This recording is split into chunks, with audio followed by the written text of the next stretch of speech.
আসসালামু আলাইকুম রহমতুল্লাহ। সুপ্রিয় দর্শক, পবিত্র শবে বরাতে আমরা সালাতুত তাওবা নামাজ পড়ে আল্লাহ তাআলার কাছে কায়মনোবাক্যে দোয়া করব যেন আল্লাহ তাআলা আমাদের গুনাহসমূহকে ক্ষমা করে দেন।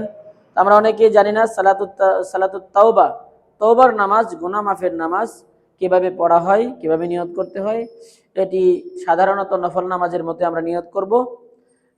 আমি আল্লাহর জন্য কেবলামুখী হয়ে সালাতুত তাওবার 2 রাকাত নফল নামাজ পড়ার নিয়ত করিলাম বলে আল্লাহু আকবার বলে আমরা নিয়ত করব। তারপর বিসমিল্লাহ পড়ে, সানা পড়ে, সূরা ফাতিহা পড়ে অন্য সূরা মেলাবো। তারপরে আমরা স্বাভাবিক নফল নামাজের মতো যে কোনো সূরা দিয়ে আমরা সালাতুত তাওবার নামাজ পড়তে পারি। আমরা দ্বিতীয় রাকাত শেষ করার পরে আল্লাহ তাআলার কাছে এইভাবে দোয়া করব যে আল্লাহ, আমি আপনার কাছে ক্ষমা চাওয়ার জন্য আমি 2 রাকাত সালাতুত তাওবার নামাজ পড়েছি, আল্লাহ আপনি আমাকে মাফ করে দেন, ক্ষমা করে দেন।